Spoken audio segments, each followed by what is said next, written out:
Around a year ago today, my friend messaged me the link to an underground experimental band's music video entitled Money Machine, with the caption, "This is a bop."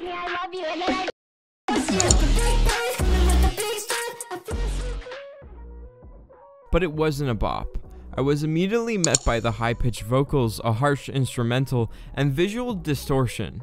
I felt a mix of intrigue and confusion, but wasn't necessarily enjoying the experience at all.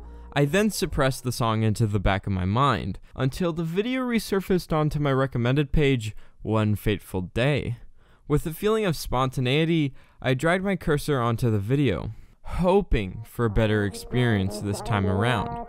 As soon as I clicked play, my brain was instantly scratched in all the right places, hearing the heavy distortion, interesting vocals, and a one-of-a-kind instrumental. I was hooked.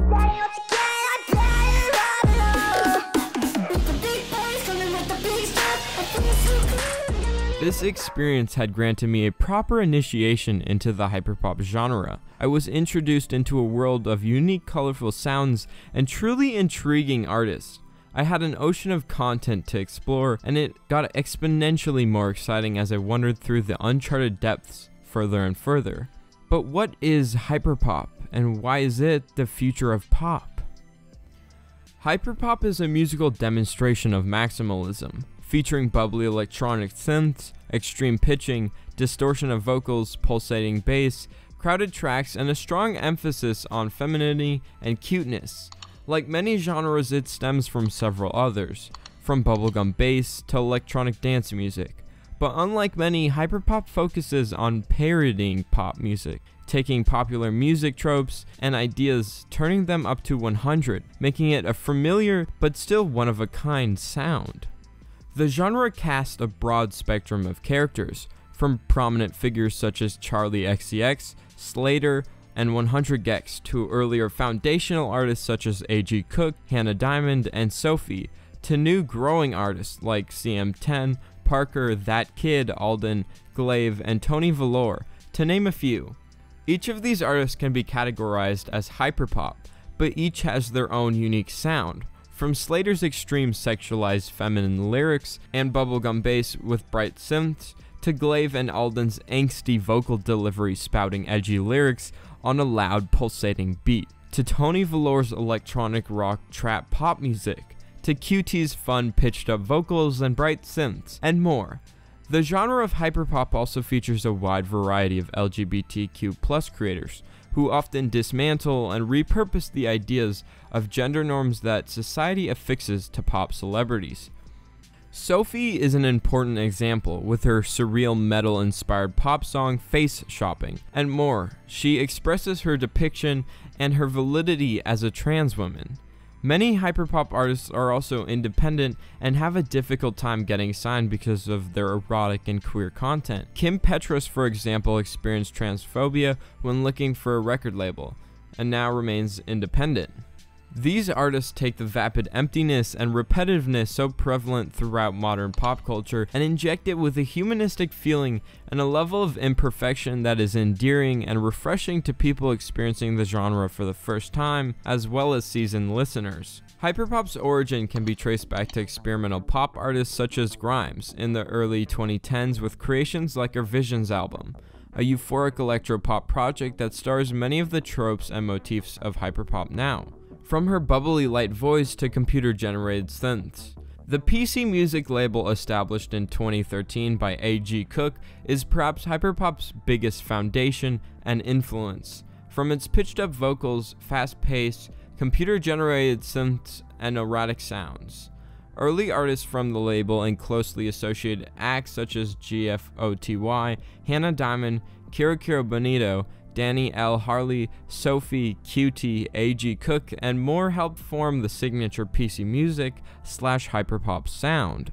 Hyperpop can be viewed as a commentary on the plastic reality that is constructed by popular culture, dismantling and deconstructing while simultaneously romanticizing and repurposing elements of pop music and pop culture in general.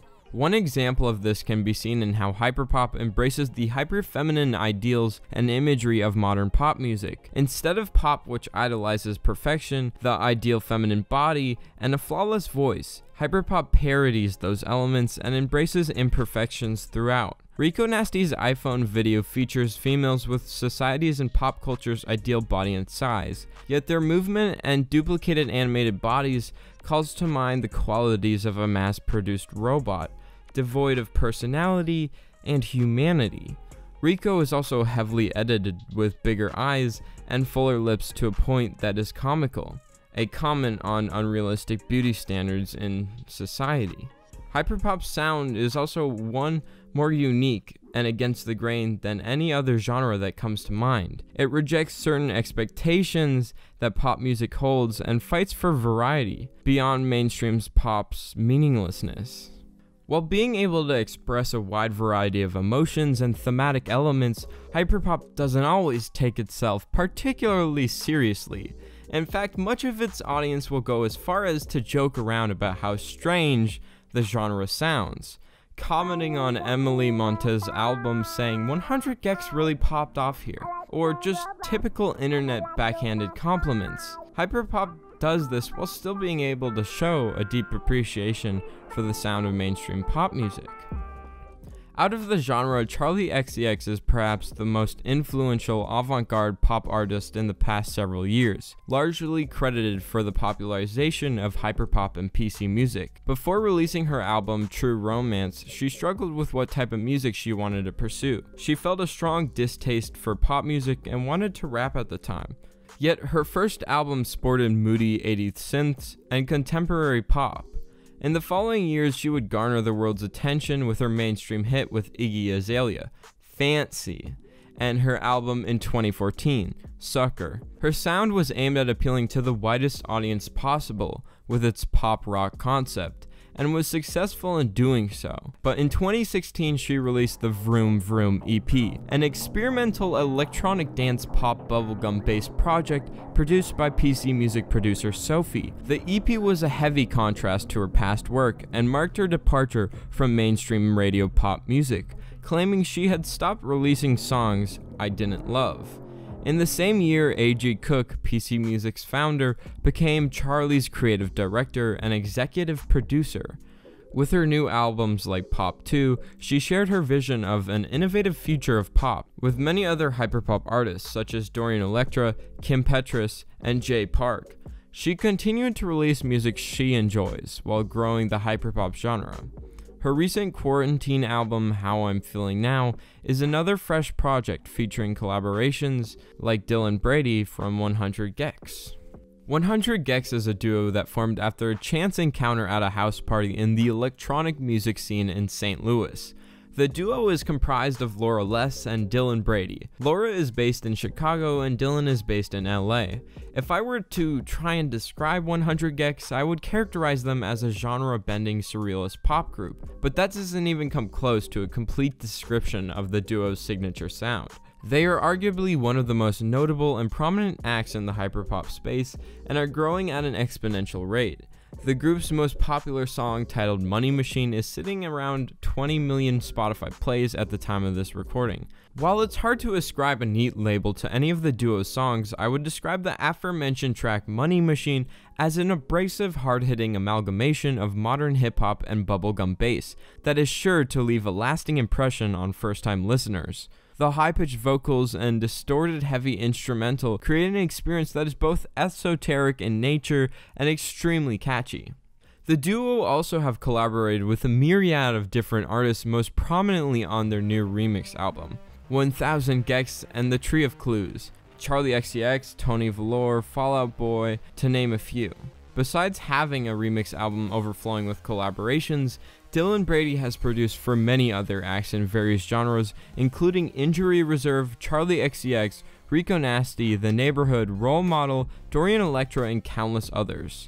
To say that Dylan and Laura's contributions to the modern sonic landscape are major and far-reaching would be an understatement, and it's clear that their genre-bending style is going to continue to inspire and influence tons of upcoming and established artists. The group takes influence from various genres and fuses them together to create a truly one-of-a-kind sound that pays homage to music it draws influence from while expanding on it.